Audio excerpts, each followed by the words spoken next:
DElEd exam copy में प्रश्न उत्तर लिखने का सही तरीका और आपको किन बातों का ध्यान रखना है एग्जाम कॉपी लिखते समय, आपको कौन कौन सी गलतियां नहीं करनी है ताकि आपके नंबर ना कटें। आपने अब तक कुछ भी पढ़ा हो या नहीं पढ़ा हो, सबसे ज़्यादा इंपॉर्टेंट होता है आप लिखते कैसे हैं। अगर आपको एग्जाम में पूरे नंबर चाहिए तो आपको ये पता होना चाहिए कि हमें एग्जाम कॉपी लिखनी कैसे है। अगर आपको इस सारी जानकारी चाहिए तो इस वीडियो को फुल वॉच कर देना। अभी से मैं बता दूंगा आपको, जो भी बच्चा स्किप करके जाए तो भाई अभी इस वीडियो को बंद कर दो। आप जा सकते हैं हमारे चैनल से अनफॉलो करके जा सकते हैं। जो बच्चा वीडियो पूरी नहीं देखता है कॉपी कैसे लिखनी है, आप इनको स्किप करके जाओगे फिर बाद में उसी को कमेंट करते हो तो हमें बहुत बुरा लगता है। पहले आप वीडियो को फुल वॉच किया करो, फुल देखो, उसके बाद कमेंट करो, ठीक है। तो वीडियो फुल वॉच करें। तो क्लास स्टार्ट कर रहे हैं, तो आपका बंटी क्लासेस में स्वागत है। तो आज हम आपको बताएंगे कि आप अपनी जो एग्जाम कॉपी उसमें प्रश्नोत्तर कैसे लिखेंगे ताकि आपको पूरे में से पूरे नंबर मिल सके और एग्जामिनर खुश हो सके।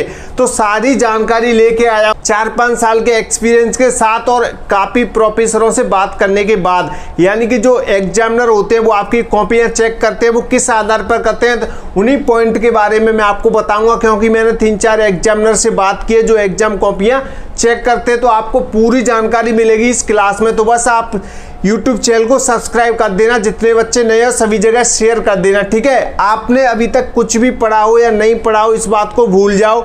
मैटर करता है कि आपको एग्जाम कॉपी लिखना आना चाहिए। यानी कि आपने सब कुछ पढ़ लिया, मान लीजिए आप पे लिखना ही नहीं आ रहा है, उत्तर देने का तरीका ही नहीं पता है, तो आपके सारे नंबर कटे जाएंगे। यानी कि एग्जाम कॉपी जब भी चेक होगी आपके नंबर काटे जाएंगे। तो अच्छा यही है, आप पढ़ाई के साथ साथ तरीका भी सीख लो कि आपको एग्जाम कॉपी लिखनी कैसी है डीएलएड में, ठीक है। तो चलिए क्लास स्टार्ट करते हैं। डीएलएड एग्जाम कॉपी में प्रश्न उत्तर लिखने का सही तरीका क्या होता है उसी के बारे में संपूर्ण जानकारी दी जाएगी। बस मैं आपको एक बार और बता दूं, अभी तक आपने इस क्लास को लाइक नहीं किया तो लाइक कर देना और चैनल को सब्सक्राइब जरूर कर देना, ठीक है। तो आपको एग्जाम कॉपी लिखने से पहले कुछ बातें ध्यान रखनी होंगी। जी हाँ दोस्तों, मैं आपको बता दूंगा, आपको एग्जाम कॉपी लिखने से पहले कुछ बातों का विशेष ध्यान रखना होगा जो हमें एग्जामिनर ने बताई है जो एग्जाम कॉपी चेक करते हैं, ठीक है। तो वो कौन कौन सी बातें हैं, तो सबसे पहले यहाँ देखेंगे आप डीएलएड कहीं से भी कर रहे हो, आप डीएलएड कर रहे हैं तो उससे पहले इन बातों का विशेष ध्यान रखेंगे एग्जाम देने से पहले, ठीक है। तो कौन कौन सी बातें हैं, आप में से बहुत सारे बच्चे ऐसे हैं जिनको कुछ भी नहीं पता है, वो सीधा अभी 11-12 की कॉपी लिखते आ रहे हैं, वैसे ही लिख देते हैं। हर पेपर की हर एक एग्जाम के अलग तरीके होते हैं, तो उन तरीकों को आप पे आना चाहिए, ठीक है। तो सबसे पहला जो तरीका है वो ये है कि सबसे पहले पेपर के निर्देश पढ़ो। जी हाँ दोस्तों, आपके पेपर यानी कि आपको डीएलएड का पेपर मिलेगा, ठीक है। आप एग्जाम हॉल में बैठेंगे, आपको एक पेपर दिया जाएगा, उस पेपर में आपके प्रश्न लिखे होंगे, कुछ निर्देश होंगे, तो आपको सबसे पहले उस पेपर के निर्देश पढ़ने हैं, ठीक है। निर्देश पढ़ने हैं, निर्देश के अकॉर्डिंग ही आपको आगे बढ़ना है। क्या कहते हैं, आपने क्या किया, आपने सीधा पेपर खोला, प्रश्न पढ़ना स्टार्ट कर दिया। प्रश्न नहीं पढ़ना है सबसे पहली गलती आप लोग यही करते हैं। एग्जामिनर ने मुझे यही बताया था कि सबसे पहले बच्चा क्या करता है, उसे लगता है कि यार टाइम निकलता जा रहा है, टाइम बर्बाद हो जाएगा। जब आप एग्जाम कॉपी गलती करते हो ना लिखने में, तो भैया ये निर्देश की वजह से ही आपके नंबर काटे जाते हैं। अगर आप निर्देश सही पढ़ लोगे, आपको जानकारी मिल जाएगी कि आपको जो प्रश्न है उसका उत्तर लिखना कैसे है एग्जाम कॉपी में। अगर आप निर्देश नहीं पढ़ोगे तो आपको कुछ पता नहीं, जैसे आप लिखते आ रहे हो वैसे ही लिख दोगे, आपके नंबर काटे जाएंगे। तो सबसे पहला पॉइंट आपको यही ध्यान रखना है कि पेपर में सबसे पहले निर्देश पढ़ने हैं कि निर्देश में क्या लिखा गया है, निर्देश क्या कह रहा है कि आपको कौन से प्रश्न पहले करने हैं और उत्तर कैसे लिखना है, सारी चीजें निर्देश में दी जाती हैं, ठीक है। पहली बात क्लियर, पहला पॉइंट क्लियर। दूसरा पॉइंट आपको ध्यान रखना है, पहला पॉइंट आपका क्लियर होता है, दूसरा प्रश्न यानी कि दूसरा जो पॉइंट है आपका वस्तुनिष्ठ प्रश्न सबसे पहले करने हैं। एमपी डीएलएड में जब कॉपी लिखते हैं तो आपका जो पेपर आता है उसमें स्पष्ट लिखा होता है कि आपको जो वस्तुनिष्ठ प्रश्न दिए जा रहे हैं, वस्तुनिष्ठ प्रश्न यानी कि ऑब्जेक्टिव वाले प्रश्नों को आपको सबसे पहले करना है और एक साथ ही करना है, ठीक है। और वो कैसे करना है मैं आपको बता दूं। वस्तुनिष्ठ प्रश्न सबसे पहले करने हैं आपको, जैसे कि ये एक पेज है कॉपी का, यहाँ पे हमने बना रखा है, ये वाला पेज देखेंगे आप, ये वाला पेज हमने यहाँ पे बना रखा है। तो वस्तुनिष्ठ प्रश्न आपको करने कैसे हैं, सबसे पहले बीच में इधर भी बराबर लाइन छोड़ के इधर भी बराबर जगह छोड़ के, जगह छोड़नी है बराबर, आपको यहाँ लिखना है प्रश्न क्रमांक 1 का उत्तर, ऐसे आपको लिखना है, ठीक है। बीच में आप उसे अंडरलाइन कर देंगे, नीचे से थोड़ा अच्छा लगेगा। इस जो प्रश्न क्रमांक 1 का उत्तर लिखा है आप इसे ब्लैक ब्लैक पेन से भी लिख सकते हैं, ठीक है। ब्लैक पेन, पूरे पेपर में एक ही पेन यूज करना है। ब्लैक पेन से आप उत्तर नहीं लिख सकते, ओनली हेडलाइन के लिए या प्रश्न के लिए आप यूज कर सकते हैं, ठीक है। ओनली प्रश्न लिखने के लिए नहीं, ओनली ये लिखने के लिए कि प्रश्न क्रमांक 1 का उत्तर या आंसर नंबर 1 या उत्तर नंबर 1 आप ऐसे लिख सकते हैं, ठीक है। प्रश्न लिखने की जरूरत नहीं होती है। एग्जामिनर अगर आप प्रश्न लिखोगे तो आपका टाइम ज़्यादा वेस्ट होगा, क्योंकि एग्जामिनर जब कॉपी चेक करता है तो उसके हाथ में प्रश्न होता है, ठीक है, प्रश्न पत्र होता है, उसी के आधार पर आपकी कॉपियाँ चेक होती हैं। तो आप ऐसे लिख सकते हैं प्रश्न क्रमांक 1 का उत्तर अंडरलाइन करके, यहाँ आप इसे ऐसे डिब्बे में बंद कर सकते हैं। प्रश्न क्रमांक 1 का उत्तर इधर से डिब्बा, इधर से डिब्बा, ठीक है। अब लिखना कैसे, आप पुराने पेपर जरूर देख लेना, कोई भी डीएलएड हो आपका पेपर हो, कहीं पर भी एग्जाम देने से पहले आपको पुराने पेपर की प्रैक्टिस जरूर करनी चाहिए लिखकर, ठीक है। तो पुराना पेपर देखेंगे तो जैसे कि वस्तुनिष्ठ हमारे जो डीएलएड परीक्षा एमपी के अंदर, उसमें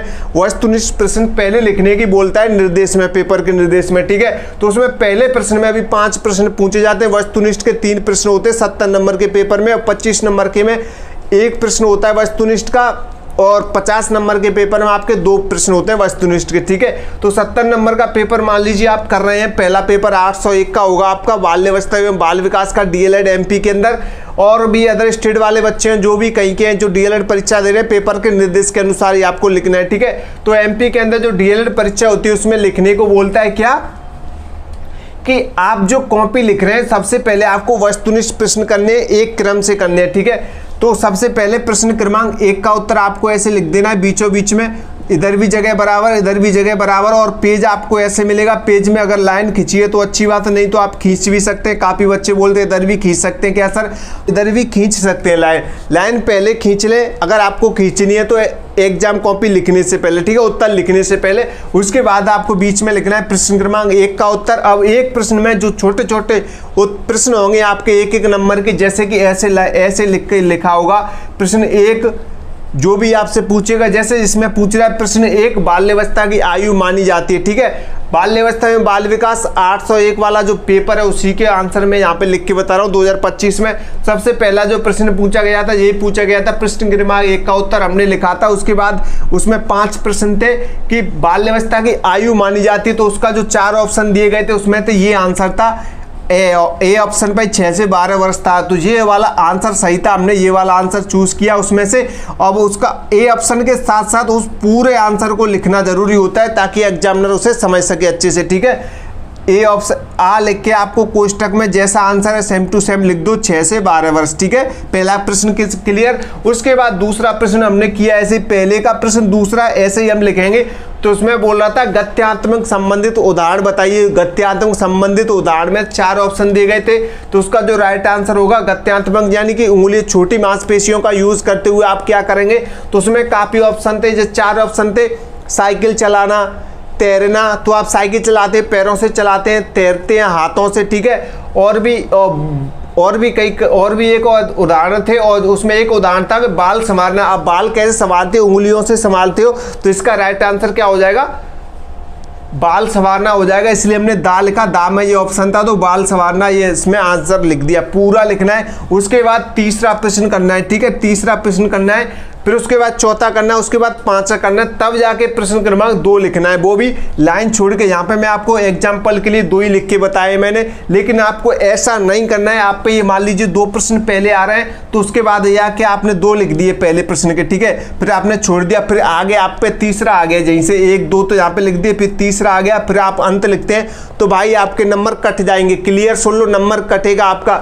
नंबर आपको पहले प्रश्न में जितने भी प्रश्न है आवा सादा वाले, यानी कि 5 प्रश्न है तो 5 को एक साथ ही लिखना होगा, एक जोड़ी लिखना होगा। जैसे हमने पहला लिख दिया, 2-3 लाइन, 2-3 लाइन छोड़ दो, ठीक है। ये पहला लिख दिया पहले का, यानी प्रश्न क्रमांक पहले का उत्तर हम लिख रहे हैं, तो यहाँ पे हमने पहला प्रश्न लिख दिया बड़ा वाला। उसके अंदर जो 5 प्रश्न है पहला हमने ये लिख दिया, उसका आंसर लिखना होता है, प्रश्न कभी मत लिखिए नहीं तो टाइम वेस्ट होगा, ठीक है। फिर उसके बाद 2-3 लाइन छोड़ दिया, फिर हमने दूसरा प्रश्न लिख दिया, फिर 2-3 लाइन छोड़ दिया, फिर हमने तीसरा प्रश्न लिख दिया। अगर आप पे आ रहा है प्रश्न का उत्तर तो ठीक है, नहीं तो आप यहाँ पे तीसरा लिख के छोड़ देना, बाद में भी कर सकते हैं, लेकिन ऐसा मत कर देना कि आप इन्हें 2 यहाँ लिख दिए, फिर दूसरे तीसरे पेज में आप प्रश्न क्रमांक 1 का लिख के उत्तर उत्तर लिख के फिर आप तीसरे से स्टार्ट कर रहे हैं तो आपके नंबर कट जाएंगे, आपके नंबर काटे जाएंगे। ये गलती नहीं करनी है। ऑब्जेक्टिव जो भी प्रश्न है वो एक साथ ही लिखने हैं। पहले के 5 है तो पहले के 5 पहले लिखेंगे, ठीक है। उसके बाद 3-4 लाइन कम से कम छोड़ेंगे ताकि आपकी कॉपी एग्जाम भरी सी लगे, ठीक है। 4-5 लाइन छोड़ के उसके बाद लिखना है आपको प्रश्न क्रमांक 2 का उत्तर लिखना है। फिर 2 में भी आपके ऐसे ही 5 प्रश्न रहेंगे छोटे छोटे, फिर आपको वो सारे के सारे एक जोड़ लिखने, एक 2 लाइन छोड़ के हर एक प्रश्न में, एक छोटे छोटे वाले में, ठीक है, उनका उत्तर लिखना है। फिर उसके बाद तीसरा ऑब्जेक्टिव आएगा आपका, तीसरा ऑब्जेक्टिव प्रश्न, उसमें भी आपको सेम ऐसे ही लिखना है। सबसे पहले तीनों वस्तुनिष्ठ प्रश्न आपको करने हैं, ठीक है। फुल नंबर आपको तभी मिलेगा, ठीक है। तो यहाँ पे हमारा दूसरा जो पॉइंट है वस्तुनिष्ठ प्रश्न सबसे पहले करने का क्लियर होता है, ठीक है। आपको समझ में आ गया होगा, उम्मीद है। ऐसे ही आपको करना है। मैं आपके लिए बड़ी मेहनत करके आपको बता रहा हूँ ताकि आपका एक भी नंबर कटे ना। मुझे एग्जामिनर ने बताया है और मैं 5-6 साल का एक्सपीरियंस के साथ आपको बता रहा हूँ, आपका एक भी नंबर नहीं कटेगा। मैं बता रहा हूँ, वैसे आप लिखते चलिए, ठीक है। सीखिए, पहले जान लो, ठीक है। उसके बाद आपका तीसरा प्रश्न आता है, प्रश्न को ध्यान से पढ़ें, समझें कि प्रश्न क्या पूछ रहा है और जितना पूछा है उतना उत्तर लिखें। आप में से बच्चे क्या करते हैं, जल्दबाजी करते हैं, प्रश्न एक देखा और जल्दी से फटाफट लिखना स्टार्ट कर दिया। ये गलती आपको कभी नहीं करनी है। सबसे पहले आपको क्या करना है, प्रश्न को समझना है, ध्यानपूर्वक पढ़ना है। प्रश्न क्या पूछ रहा है समझिए पहले, प्रश्न पूछना क्या चाहता है। आपने थोड़ा एक शब्द देखा, लिखना स्टार्ट कर दिया, नहीं। सबसे पहले आपको क्या करना है, प्रश्न को ध्यान से पढ़ना है और उसे समझना है कि प्रश्न चाहता क्या है, क्या कहना चाह रहा है हमसे, प्रश्न पूछ क्या रहा है। अगर आप पे नहीं आएगा तब भी आप लिखोगे आंसर, अगर आप प्रश्न को ढंग से पढ़ोगे तो समझोगे, ठीक है। तो प्रश्न आपको समझ के पढ़ना है और जितना पूछा है उतना उत्तर लिखें। काफी बच्चे क्या करते हैं, पूछ कुछ रहा है और लिख कुछ रहे हैं। उसने पूछा कि बाल्यावस्था के बारे में लिखिए, तो बाल्यावस्था के बारे में लिखना है। आप फिर किशोरावस्था के बारे में लिखने लग गए तो भैया आपका टाइम वेस्ट होगा, क्योंकि उसने पूछा कि बाल्यावस्था के बारे में लिखाइए या बाल्यावस्था को परिभाषित कीजिए। 2 नंबर का प्रश्न है, आपको 30 शब्द में लिखने हैं। बाल्यावस्था के साथ साथ यानी 6 से 12 वर्ष तक की बाल्यावस्था मानी जाती है। इसमें ये होता है, वो आता है, आपने लिख दिया 30 शब्द में 2 नंबर के प्रश्न में, और फिर नीचे आपने कर दिया कि उसके बाद किशोरावस्था आती है, किशोरावस्था के बारे में लिखने लग गए। तो आपको ये गलती नहीं करनी, एक्स्ट्रा कुछ नहीं लिखना है, आपका टाइम बर्बाद होगा और आपके नंबर काटे जाएंगे। आपको 2 ही नंबर मिलेंगे तो उतना ही लिखें, जैसे निर्देश में लिखा गया था कि 2 नंबर के प्रश्न में आपको 30 शब्द लिखने हैं तो उतना ही लिखें, ठीक है। और जितना प्रश्न में पूछा गया है उतना ही लिखना है, ज्यादा एक्स्ट्रा नहीं लिखना है, ठीक है। तो तीसरा पॉइंट क्लियर। उसके बाद आता है आपका चौथा पॉइंट, साफ और सुंदर लिखावट रखें। काफी बच्चे क्या करते हैं, 3 घंटे का समय मिलता है। आपके जितने भी पेपर होंगे डीएलएड में, सभी पेपरों में आपको 3-3 घंटे का समय मिलेगा। यानी कि पहला पेपर होगा 3 घंटे मिलेंगे आपको, दूसरा पेपर होगा 3 घंटे मिलेंगे। चाहे आपका पेपर 70 नंबर का हो, 50 नंबर का हो, 25 नंबर का हो, 3 घंटे आपको मिलेंगे, ठीक है। 3 घंटे का समय मिलेगा, जो कि बहुत होता है। तो प्रश्न को ध्यान से, यहाँ चौथा पॉइंट था, साफ और सुंदर लिखावट रखनी है आपको। तो साफ और सुंदर लिखावट में यानी कि हैंड राइटिंग पढ़ने योग्य होनी चाहिए। यानी कि आप जो भी आंसर लिख रहे हैं, जो भी प्रश्न का उत्तर लिख रहे हैं, वो आपकी जो हैंड राइटिंग है वो ऐसी लिखनी चाहिए कि एग्जामिनर उसे पढ़ ले। ऐसा नहीं कि आप लिखते जा रहे हैं, समझ ही नहीं आ रहा है कि आपने लिखा क्या है, आप खुद भी नहीं पढ़ पा रहे, जल्दबाजी में लिखते जा रहे हैं। तो आपको ये गलती नहीं करनी है। अगर आप एग्जामिनर को कुछ भी समझ नहीं आया तो वो क्रॉस लगा देगा, आपका नंबर कट जाएगा। तो आपको हैंड राइटिंग कैसी लिखनी है, ऐसी लिखनी है कि एग्जामिनर समझ ले। जिनकी हैंड राइटिंग खराब है वो थोड़ी सी प्रैक्टिस करना स्टार्ट कर दे, अभी टाइम है एग्जाम को, ठीक है। बहुत छोटे या बड़े अक्षर ना लिखें। काफी बच्चे क्या करते हैं, ये गलती करते हैं कि उन्हें कॉपी भरने की ज्यादा जल्दी होती है कि कॉपी भर जाएंगे, तो वे क्या करते हैं, ज्यादा बड़े बड़े अक्षर लिख देते हैं। एक अक्षर यहाँ लिख दिया, एक वहां लिख दिया, एक वहां लिख दिया, एक वहां लिख दिया। काफी बच्चे 1-1, 2-2 लाइन छोड़ के उत्तर लिख देते हैं, 1-1 लाइन छोड़ के उत्तर लिख देते हैं। तो ये गलती आपको नहीं करनी है। और ज्यादा छोटे नैने अक्षर भी नहीं लिखने, एकदम मीडियम साइज के अक्षर लिखने, यानी ज्यादा छोटे भी नहीं लिखने और ज्यादा बड़े भी नहीं लिखने, अच्छे से लिखना है, ठीक है। शब्दों के बीच उचित दूरी हो। मान लो ये, जैसे कि ये आपने उत्तर लिख दिया, ठीक है, ये उत्तर लिख दिया,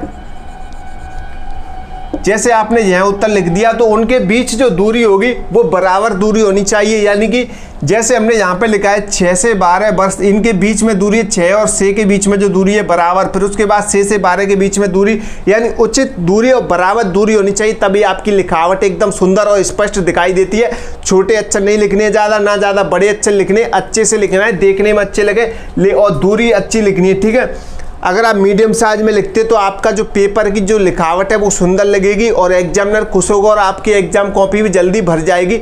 एग्जाम कॉपी भरनी भी सही रहती है, ठीक है, मैं बताऊंगा क्यों लास्ट में, ठीक है। तो आपको क्या करना है, हैंड राइटिंग पढ़ने योग्य होनी चाहिए आपकी, लिखने जो भी आंसर लिखेंगे एकदम एग्जामिनर पढ़ ले ऐसा लिखना है। दूसरा, बहुत छोटे या बड़े अक्षर आपको लिखने नहीं है, ठीक है। और तीसरा, आपका शब्दों के बीच उचित दूरी रखनी है आपको, यानी बराबर बराबर दूरी रखनी है हर एक शब्द में, यानी जहाँ शब्द आपने लिख दिया फिर उसके बाद जहाँ लिख दिया बराबर दूरी पे आपको लिखते जाना है, ठीक है, क्लियर। तो चौथा पॉइंट भी आपका क्लियर होता है यहाँ पे। अब आता है पांचवा पॉइंट, पॉइंट और हेडिंग का उपयोग करें। मैं आपको बता दूं, पॉइंट और हेडिंग का उपयोग करना है आपको उत्तर में, ठीक है। पॉइंट के माध्यम से लिखना है, पॉइंट भी आपको लिखने हैं, ठीक है। ज़्यादातर पॉइंट के माध्यम से आप उत्तर देंगे तो आपको एग्जामिनर ज़्यादा मार्क्स देता है, क्योंकि आप पूरा विस्तार से रामायण सा लिखते चले जाते हैं, उसमें एग्जामिनर को कुछ भी समझ नहीं आता है।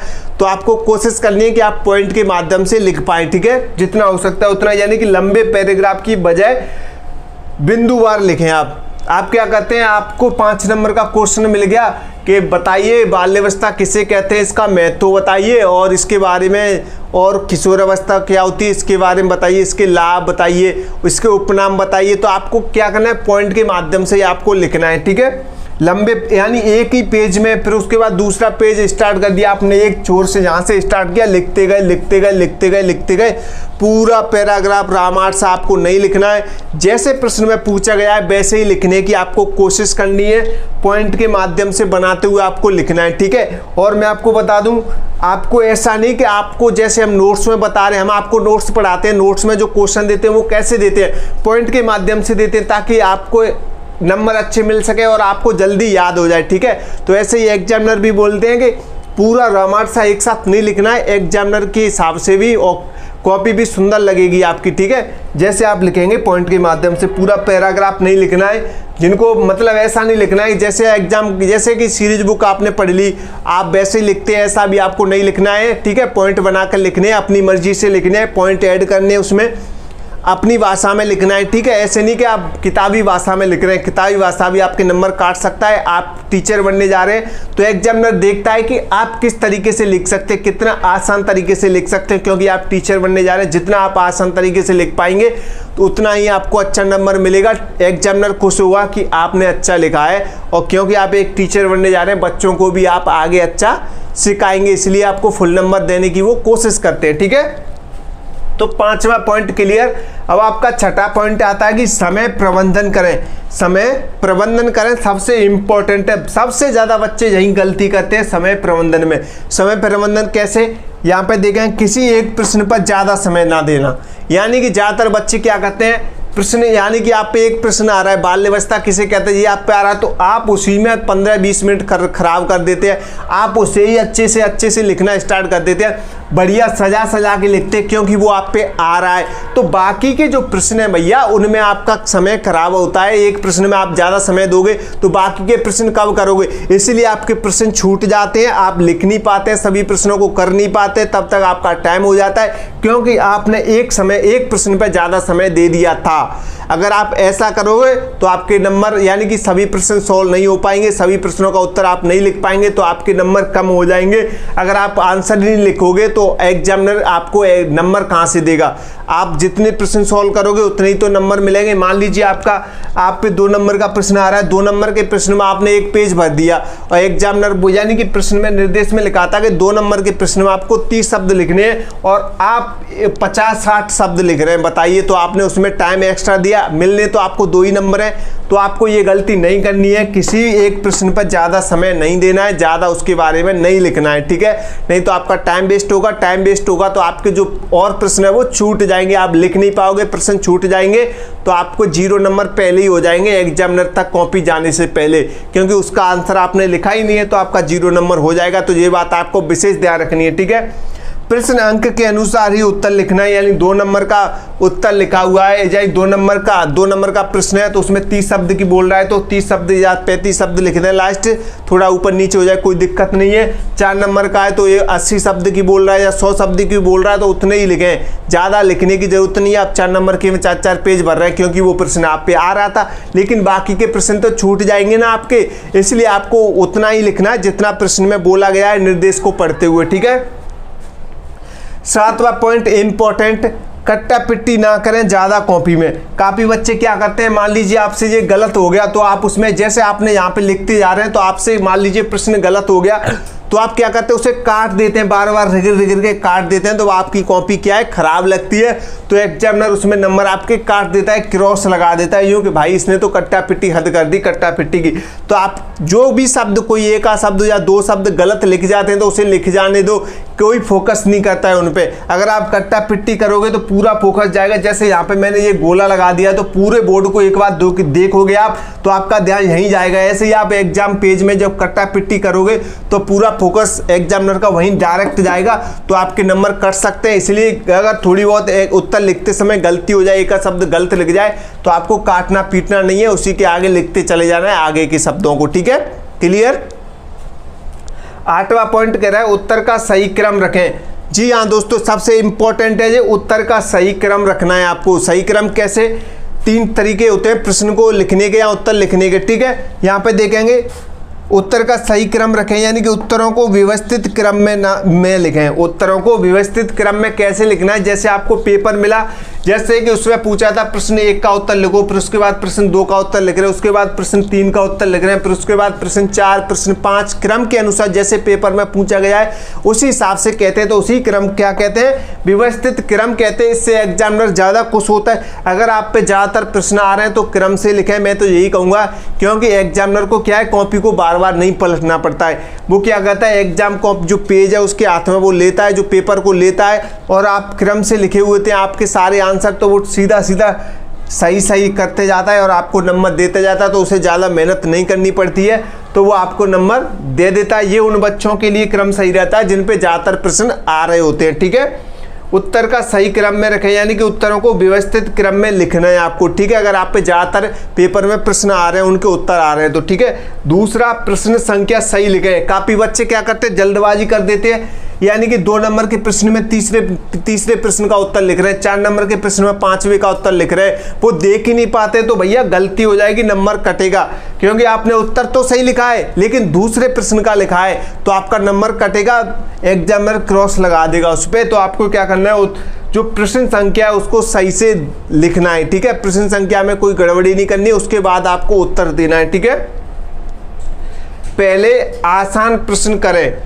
तीसरा पॉइंट कह रहा है उत्तर का सही क्रम में कि पहले आपको आसान प्रश्न करने। काफ़ी बच्चे ऐसे होंगे जिन पे प्रश्न काफ़ी कम आते होंगे, जो प्रश्न आप पे सबसे पहले आ रहा है अच्छे तरीके से उसे आप सबसे पहले कर सकते हैं, क्योंकि आप पे जो प्रश्न आ रहा है उसे आप शुरुआत में लिखेंगे तो क्या करता है एग्जामिनर अच्छे से आपकी कॉपी को चेक करता है, वो देखता है कि बच्चे ने सही लिखा है, शुरुआत में ही कर देता है। शुरुआत में थोड़ा बहुत पढ़ेगा, उसके बाद टिक लगाता चला जाता है कि आपने सारे प्रश्न करे होंगे, भले से बाद में आपने कुछ गलत आंसर लिख दिए होंगे कुछ प्रश्न होंगे, तब भी आपको नंबर मिल जाता है। इस तरीके से कि सबसे पहले आसान प्रश्न करें, जो आप पे सबसे पहले आ रहा है उन प्रश्नों को सबसे पहले करें, लेकिन वस्तुनिष्ठ प्रश्न सबसे पहले करने हैं। उसके बाद जो चौथे नंबर से आपके प्रश्न स्टार्ट होंगे, 2-2 नंबर के, 3-3 नंबर के, 4-4 नंबर के, उन प्रश्नों में आपको सबसे पहले वो लिखने हैं जो आप पे आ रहे हैं। लेकिन ध्यान यही रखना है कि वस्तुनिष्ठ प्रश्न सबसे पहले करने, चाहे आप पे आए या ना आए, ठीक है। वस्तुनिष्ठ, क्योंकि ये पेपर में निर्देश दिया गया है कि भैया वस्तुनिष्ठ प्रश्नों को सबसे पहले लिखना है क्रम में, ठीक है। पहला, दूसरा और तीसरा प्रश्न आपको सबसे पहले लिखना है। उसके बाद 4 पे तो जो भी आपके बाकी के प्रश्न हैं उनमें से आप पे जो आ रहा है वो आप लिख सकते हैं, 2-2, 3-3, 4-4, 5-5 नंबर वाले प्रश्नों में से, ठीक है, क्लियर। अब आपका जो लास्ट पॉइंट बचता है वो ये बचता है 10 पॉइंट के, एक भी प्रश्न छोड़ना नहीं है। अगर आपको फेल नहीं होना है, फेल से बचना है, तो आपको एक भी प्रश्न छोड़ना नहीं है पेपर का, चाहे वो प्रश्न आप पे आए या ना आए, इतना ध्यान रखें। एग्जामिनर कह रहे थे हमने पूछा था सर ऐसा भी होता है किसी बच्चे पे प्रश्न नहीं आ रहा है, मान लीजिए कुछ प्रश्न नहीं आ रहे हैं तो बच्चा छोड़ आता है, तो एग्जामिनर ने कहा ये बच्चा सबसे बड़ी गलती करता है, क्योंकि आप प्रश्न छोड़ के आओगे तो 0 नंबर आप पहले ही फिक्स कर लेते हो। अगर आप प्रश्न छोड़ोगे तो एग्जामिनर कहां से आपको नंबर देगा। आपने 0 नंबर पहले ही फिक्स कर लिया है भाई। 70 नंबर का पेपर है, मान लीजिए आपने 2 5-5 नंबर के प्रश्न उत्तर यानी उत्तर छोड़ दिए, प्रश्न छोड़ दिए, नहीं उनका उत्तर लिखा, तो आपके 10 नंबर डायरेक्ट कम हो गए। 70 में से आपको नंबर 10 नंबर, आपने 2 5-5 नंबर के क्वेश्चन छोड़ दिए, डायरेक्ट आपके 10 नंबर कम हो जाते हैं। लेकिन आपने उनमें जो कुछ भी लिख दिया, थोड़ा बहुत रिलेटेड प्रश्न से संबंधित जो भी आप लिख के आए, उसमें यहाँ पे लिखा हुआ है प्रश्न से संबंधित कुछ भी लिख कर आओ। एग्जामिनर ने कहा शाम से, अगर आप पे मान लीजिए प्रश्न नहीं आ रहे तो उस प्रश्न से रिलेटेड जो भी आप लिख सकते हैं वो लिखो, शब्द के अनुसार, शब्द सीमा का ध्यान रखते हुए जो निर्देश में बताई गई है। उसके बाद आपको 10 में से मान लीजिए 2 नंबर, आपके 5-5 नंबर के 2 प्रश्न आप पे नहीं आ रहे थे, आप प्रश्न से रिलेटेड कुछ भी लिख के आए उसमें, तो 10 में से कम 3-3 नंबर भी मिलती है आपको, तो 6 नंबर आपको मिल जाएंगे। ठीक है, अगर आप नहीं लिख के आओगे तो 0 नंबर आपका पहले ही फिक्स है। इसलिए आपको प्रश्न से संबंधित कुछ ना कुछ लिख के आना, एक भी प्रश्न किसी भी हालत में छोड़ना नहीं है भैया। तो एग्जाम कॉपी लिखने के ये तरीके थे। जैसे यहाँ पे हमने 1-2 नंबर का प्रश्न किया है, प्रश्न क्रमांक 4 का उत्तर, यानी कि बाल शोषण क्या होता है, बाल शोषण के बारे में आपको लिखना था, तो बाल शोषण का उत्तर हमने यहाँ पे लिखा है। तो आप यहाँ पे देख सकते हैं आपका जो प्रश्न क्रमांक 4 का उत्तर यानी 2 नंबर का प्रश्न आपका यहाँ पे हमने लिखा है। 30 शब्द में इसका आंसर देना होता है। तो देख सकते हैं हमने यहाँ पे लिखा है, बीच में इधर एक लाइन खींच दी, आप चाहे तो इधर भी एक लाइन खींच दे, थोड़ी सी, यानी कि ये लाइन है तो थोड़ी सी जगह छोड़ के लिखें। सीधे सारे शब्दों को एक जैसा लिखना है और इधर भी सारे शब्दों को एक जैसा लिखना है, थोड़ी सी पीछे लाइन छोड़ते हुए, या इस लाइन से टच करके भी आप इधर से लिख सकते हैं। यहाँ से ये वाली लाइन खींच सकते हैं आप, एक वाली। ठीक है, अगर आपकी एग्जाम कॉपी में नहीं है तो प्रश्न क्रमांक 4 का उत्तर यानी कि बाल शोषण क्या कह रहा है। ठीक है, बाल शोषण क्या होता है ये आपसे पूछा जा रहा है प्रश्न में। तो आपको प्रश्न लिखने की ज़्यादा जरूरत नहीं है, क्योंकि ये सारे प्रश्न आप कर सकते हैं। और मैं आपको बता दूं, जिन बच्चों पे कुछ भी नहीं आता है मान लीजिए पेपर में, ठीक है, तो वो प्रश्न लिख सकते हैं ताकि उनकी एग्जाम कॉपी क्या है, भरी सी लगे। ठीक है, क्लियर। तो बाल शोषण क्या होता है, तो बाल शोषण वह स्थिति है जिसमें बच्चे के अधिकारों का उल्लंघन किया जाता है। बाल शोषण क्या है, देखो सरल और आसान भाषा में लिखा गया है। बाल शोषण होता क्या है, ये प्रश्न में आपसे पूछा गया है। तो बाल शोषण वह स्थिति है जिसमें बच्चे के अधिकारों का क्या किया जाता है, उल्लंघन किया जाता है। उल्लंघन करके उसे शारीरिक, मानसिक और भावनात्मक नुकसान पहुंचाया जाता है। शारीरिक, मानसिक और भावनात्मक नुकसान पहुंचाया जाता है, उसे क्या कहते हैं, बाल शोषण कहते हैं। जैसे एग्जाम्पल में आप लिख सकते हैं, मारना, पीटना, डराना। आप किसी बच्चे को मारेंगे, पीटेंगे तो उसका क्या हो रहा है, शारीरिक शोषण हो रहा है। मानसिक शोषण यानी कि आप उसे गाली गलौज कर रहे हैं और उसकी भावनाओं को ठेस पहुंचेगी। अब गाली गलौज करेंगे, उसे पढ़ाई से वंचित रखेंगे, उस पर डरा धमा के जबरदस्ती काम कराना। ठीक है, तो आप एग्जाम्पल में ये सारी चीज़ें लिख सकते हैं। तो एग्जाम कॉपी लिखने के ये नियम थे, जो पॉइंट थे, जो हमें एग्जामिनर ने बताए थे, वो हमने आपको बता दिए। ठीक है, सारे पॉइंट यही हैं आपके। तो आपको क्या करना है, इन पॉइंट को ध्यान में रखते हुए आपको ऐसे ही एग्जाम कॉपी लिखनी है जैसे हमने आपको बताया है। अगर आपको अभी भी कोई चीज़ पे डाउट है, किसी भी टॉपिक पे या एग्जाम कॉपी को लिखने को लेकर आपके मन में कोई भी विचार है, कोई भी प्रश्न उठ रहा है इस वीडियो को देखकर, तो आप हमें कमेंट कीजिए। हम उन्हीं कमेंट के आधार पर आपके लिए एक और नई वीडियो लेके आएंगे। आपके जितने भी डाउट होंगे एग्जाम कॉपी लिखने के लिए, लिखते समय, वो जो भी डाउट है वो आप हमें लिख दें, कमेंट कर दें, हम आपको सारे उत्तर देंगे। और ये जानकारी आपकी अच्छी लगी हो तो थैंक यू बोल देना, और प्यारी सी एक अच्छी सी कमेंट कर देना, और वीडियो को लाइक कर देना, और चैनल को सब्सक्राइब कर देना जितने बच्चे पहली बार जुड़ रहे हैं। ठीक है, ऐसे ही आपको एग्जाम की जितने भी रिलेटेड संबंधित टॉपिक्स हैं, जो भी जानकारी है वो आपको मिलती रहेंगी, ताकि आपका एक भी नंबर कटे ना। ठीक है, आपको ऐसे ही एग्जाम कॉपी लिखनी है। और मैं आपको बता दूंगा, आपकी जो एग्जाम कॉपी उसमें लगभग 20 पेज आएंगे। तो 20 पेज में से आपको लगभग 18-19 पेज आपको भरने ही भरने हैं। 70 नंबर के पेपर में, 50 नंबर के पेपर में आपको लगभग 14-15 पेज भरने हैं, और 25 नंबर के पेपर में आपको 9-10 पेज भरने ही भरने हैं। ठीक है, किसी भी हालत में आपको भरने ही भरने हैं। थोड़ा दूर गैप रखते हुए लिखेंगे, यानी कि पहला प्रश्न कर दिया आपने, प्रश्न क्रमांक 4 लिख दिया, इसको लिख दिया, लगभग 4-5 लाइन छोड़ के, 5-6 लाइन छोड़ के दूसरा प्रश्न स्टार्ट करेंगे, प्रश्न क्रमांक 5 का उत्तर। उसके बाद ऐसे ही आपको लिखना है। ठीक है, और मैं आपको बताऊंगा कि आपको मतलब कितने पेज भरना है, कितनी लाइन भरनी है, ताकि आपको शब्दों को गिनना ना पड़े। नेक्स्ट वीडियो लेके आऊंगा, उसमें बता दूंगा। ठीक है, तो चैनल को सब्सक्राइब कर दो और क्लास को लाइक कर दो, कमेंट कर देना जो भी डाउट है इस एग्जाम कॉपी को लिखने के बारे में, आपके जो भी डाउट उत्पन्न होते हैं, आपके मन में विचार आते हैं, इस वीडियो को देखते हुए, तो आप लिख सकते हैं, और नहीं तो थैंक यू बोल देना कमेंट में, ठीक है, शेयर कर देना। तो मिलते हैं अगली नई क्लास में। जय हिंद, जय भारत।